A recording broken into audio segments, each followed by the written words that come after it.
Excellent vendredi à tous et à toutes, c'est l'heure de votre journal. Les avocats de Bosco Ntaganda ont 4 semaines pour convaincre le tribunal de la CPI sur son innocence. L'ancien chef des guerres congolais risque jusqu'à 30 ans de prison. Une décision du tribunal à l'issue de la dernière phase judiciaire du procès Bosco Ntaganda, accusé des crimes de guerre et crimes contre l'humanité commis en Ituri entre 2002 et 2003. Et puis c'est déjà ce lundi 3 septembre 2018 que les élèves de la RDC reprennent le chemin de l'école. Comme toutes les années antérieures, les parents de Kinshasa entament l'année scolaire 2018-2019 dans l'incertitude. Ces derniers font face à plusieurs difficultés pour scolariser leurs enfants, notamment les maigres salaires et la vente de fournitures scolaires à prix élevé dans les écoles. Sachez aussi que Theresa May effectue une visite en Afrique. La première ministre britannique est arrivée en République sud-africaine le mardi 28 août 2018. Par cette tournée africaine, le Royaume-Uni tient à stimuler ses investissements en Afrique en allant au-delà de la réduction de la pauvreté et intégrer les défis économiques et sécuritaires. Bosco Ntaganda risque jusqu'à 30 ans de prison. La dernière phase judiciaire du procès de cet ancien chef de guerre à la Cour pénale internationale a eu lieu ce 30 août. 3 jours nécessaires ont suffi pour aboutir au plaidoirie final après 3 ans. Bosco Ntaganda est accusé de crimes de guerre et de crimes contre l'humanité commis en Ituri entre 2002 et 2003. L'ancien chef de guerre congolais a encore plaidé non coupable lors de sa comparution. Il s'est décrit comme un soldat discipliné et qui n'a pas hésité de punir des soldats coupables d'offenses. Toutefois, le chef de guerre Bosco Ntaganda doit répondre à 18 chefs d'accusation au total, dont 13 crimes de guerre et 5 crimes contre l'humanité commis par ses troupes entre 2002 et 2003, à savoir le meurtre, les viols, les pillages, l'esclavage sexuel, les attaques de civils, le transfert forcé de la population et l'enrôlement d'enfants de moins de 15 ans à l'armée. Les avocats de l'ancien rebelle Bosco Ntaganda ont 4 semaines pour convaincre le tribunal sur l'innocence de leurs clients. L'Union européenne insiste sur un processus électoral véritablement inclusif en RDC. Conformément à l'accord politique de la Saint-Sylvestre et à la résolution 2409 du Conseil de sécurité des Nations Unies qui appelle à des élections crédibles, transparentes et pacifiques. Le tout pour que les résultats des élections soient, le moment venu, acceptés par toutes les parties prenantes et pour une stabilisation durable en RDC. Maja Kossi-Jansik, porte-parole de l'UE, a fait cette déclaration hier jeudi 30 août 2018. Le respect des droits de l'homme, des libertés fondamentales et la mise en œuvre de mesures de décrispation reste à tout prix nécessaire, a en outre précisé Maja Kossi-Jansik dans la déclaration. La publication de listes électorales finales, la mise en œuvre des recommandations de l'OIF ainsi que la définition d'un consensus autour de l'utilisation de la machine à voter pour une bonne conduite du prochain scrutin sont aussi parmi les recommandations formulées par l'Union européenne. Celle-ci manifeste sa disponibilité à appuyer le processus électoral congolais de concert avec le pays de la région, l'Union africaine, la SADC et les Nations unies.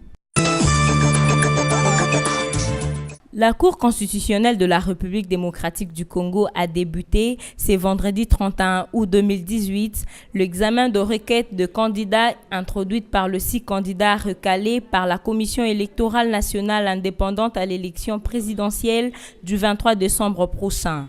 Le regard de Congolais sont tournés vers cette institution qui possède le prérogative légal sur le contentieux autour de candidatures de présidentiables invalidées. Les recours ont été introduits par le 6 candidats disqualifiés, à savoir Jean-Pierre Bemba, Sami Badibanga, Antoine Gizenga, Adolphe Mouzito, Marie-Josée Ifoku et Jean-Paul Moka.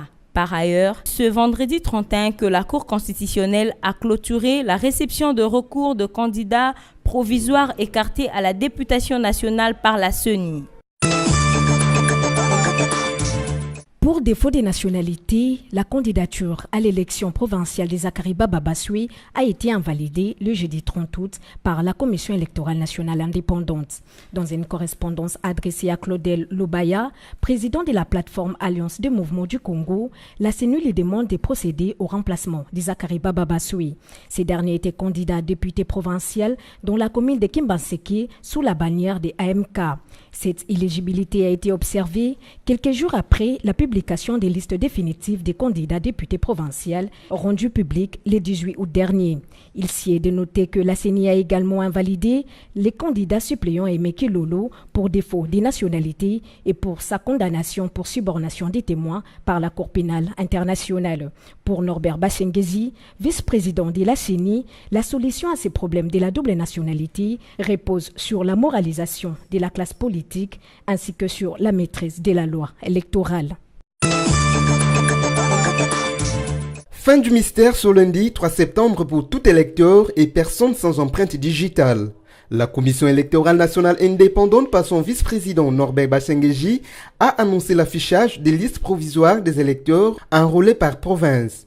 L'affichage par la CENI des listes des électeurs vient ainsi répondre aux exigences de la classe politique, particulièrement de l'opposition qui, jusqu'ici, soutient que sans cet affichage, le processus électoral serait non crédible. C'est dans ce cadre que la centrale électorale va procéder à l'opération d'affichage des listes provisoires des électeurs dans toutes les différentes antennes. Dans son annonce du jeudi 30 août, Norbert Bashengezi a encore indiqué que les listes des personnes radiées, celles des personnes enrôlées sans empreinte digitale, seront également dans les sites de vote. Par ce geste, la CENI veut prouver que les recommandations formulées par l'Organisation internationale de la francophonie, OIF, n'étaient pas tombées dans les oreilles des sourds. Ainsi, la CENCO, les opposants, les mouvements pro-démocratie ou encore la société civile, qui en ont fait l'une de leurs préoccupations majeures, peuvent pousser leur ouf de soulagement. Une controverse persiste autour du cursus académique de Félix-Antoine Tshisekedi Tshilombo, dit Fachi. Alors qu'on l'a cru élagué, la question du parcours universitaire ambigu du président de l'UDPS continue à défrayer les chroniques électorales au sein de l'opinion. À Bruxelles, tout comme dans bon nombre de cénacles de microscope politique congolais, particulièrement quinois, la question est sur toutes les lèvres. Selon plusieurs sources, la traçabilité du parchemin brandi par le candidat UDPS à la présidentielle du 23 décembre prochain est au cœur du débat dans plusieurs milieux. À en croire les mêmes sources, le fils de Tshisekedi Mulumba avait certes réussi la première année, mais il ne serait pas allé jusqu'au bout de la filière comptabilité pour obtenir son diplôme. Et ce n'est pas tout. La section marketing et communication n'aurait jamais existé à l'Institut des carrières commerciales de Bruxelles, ICC. Voilà une situation qui remet sur le tapis le procès et ou la question du cursus académique de Fachi. Au sein même de l'opposition, certains leaders ont, en des mots voilés, évoqué la question d'expérience. Et le 15 août dernier, la presse a, au cours de la présentation par Fachi de son programme du gouvernement, soulevé cette question. Des mêmes sources, l'on apprend aussi qu'après 1987, Fachi est revenu 10 ans après à l'ICC, soit en 1997 en marketing, et cette année-là, Félix n'étudiera pas non plus. L'autre polémique, c'est autour du signataire de son diplôme de graduat. Là où c'est Jaurès qui devrait signer son diplôme, Fachi brandit la signature de Bister Jean-François. Ce dernier n'avait jamais été directeur académique de la prestigieuse ICC avant 2000. Tout ce doute exige de Fachi des éclaircissements afin que soient élaguées toutes les zones d'ombre autour de cette question liée à son cursus académique. À quelques heures de la rentrée scolaire 2018-2019, prévue pour ce lundi 3 septembre 2018 sur toute l'étendue du territoire national, certains ont du mal à acheter des fournitures scolaires et autres objets classiques pour leurs enfants. Pour la plupart, la raison majeure est celle liée au maigre salaire de certains parents.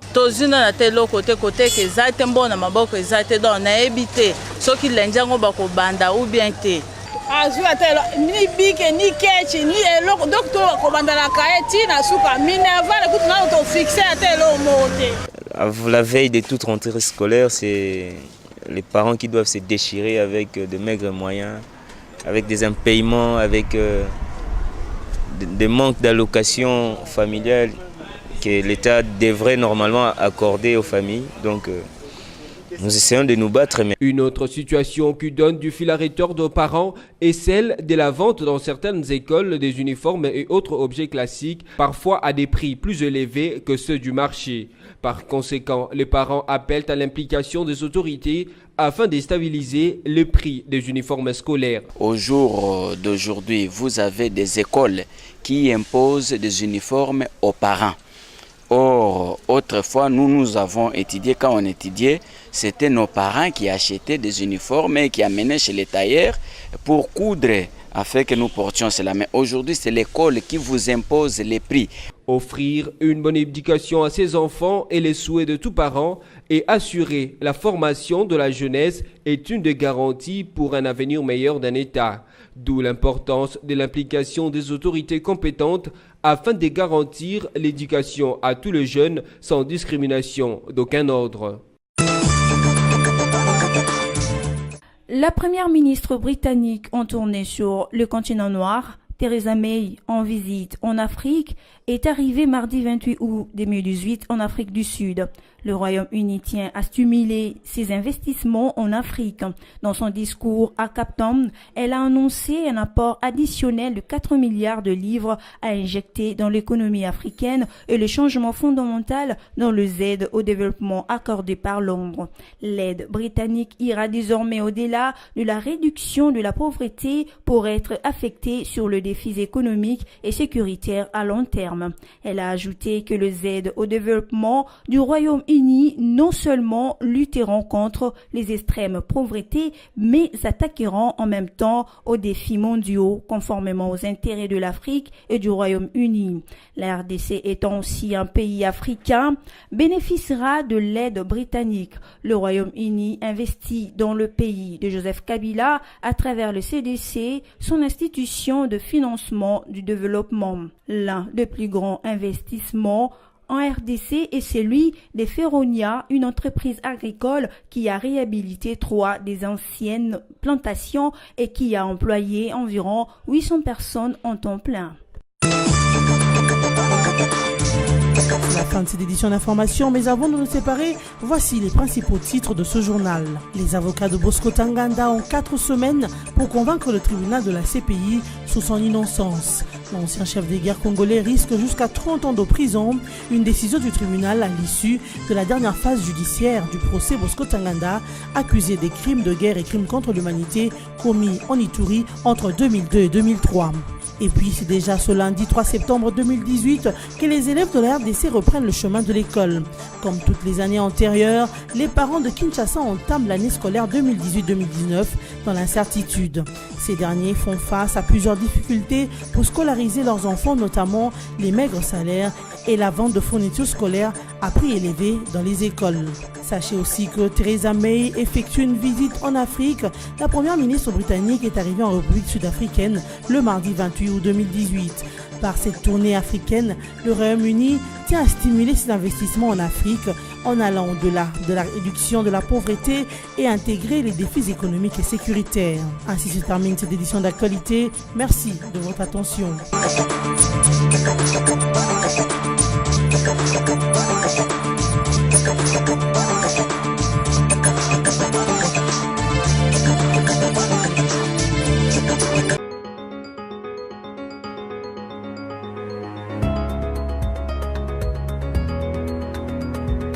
Bon début du week-end à tous, mesdames, messieurs, bienvenue à la revue de presse de ce vendredi 31 août 2018 sur BC TV.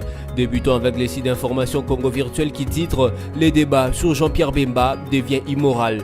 Au nom d'une logique antidémocratique qui voudrait que tout le monde n'ait que de droits et non des obligations dans le processus électoral, les turifères des Bemba excluent toute possibilité de culpabilité judiciaire et morale de leurs champions, sans pudeur et s'enfermant dans un formalisme juridique et du désespoir qu'ils voudraient que les Congolais ferment les yeux sur le fait que, par la subornation de témoins, Bemba s'est en effet rendu coupable d'atteinte à l'administration de la justice, chose gravissime de la part de quelqu'un qui aspire à devenir magistrat suprême.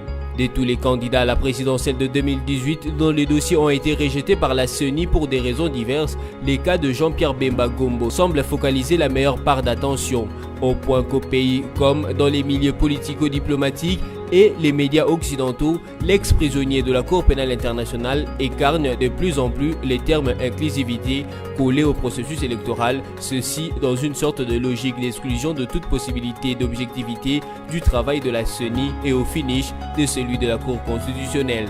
D'autres parlent même de candidats emblématiques. Pour sa part, Forum des As écrit électeurs radiés et personnes sans empreinte digitale, fin du mystère ce lundi.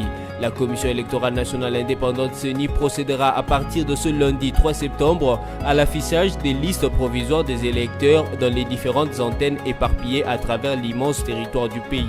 C'est la grande annonce faite hier jeudi 30 août par le vice-président de la CENI Norbert Basengezi au cours d'une conférence de presse au siège de la centrale électorale à Kinshasa. Selon le numéro 2 de la CENI, l'affichage se fera progressivement, d'abord à Kinshasa, puis dans les autres représentations de la centrale électorale dans les 25 autres provinces. Les listes des électeurs radiés du fichier électoral ainsi que celles de personnes enrôlées sans empreinte digitale seront également disponibles dans les sites de vote, précise Norbert Basengezi. Preuve que les recommandations de l'Organisation internationale de la francophonie OIF faites autrefois à ce sujet n'étaient pas tombées dans les oreilles d'un sourd. Bouclons cette revue de presse avec actualité.cd qui écrit RDC, une centaine de militants d'ensemble en sit-in devant la Cour suprême pour réclamer le retour de Katumbi. Une centaine de militants d'ensemble pour le changement, la plateforme de soutien à la candidature de Moïse Katumbi, sont en sit-in ce vendredi 31 août 2018 devant la Cour suprême de justice à Kinshasa. Moïse Katumbi n'a pas pu déposer sa candidature pour la présidentielle de décembre 2018. Il a déposé 2 recours devant le Conseil d'État, dont l'un sur la possibilité de déposer son dossier de candidature. Cette revue de presse est terminée. Merci pour votre attention soutenue.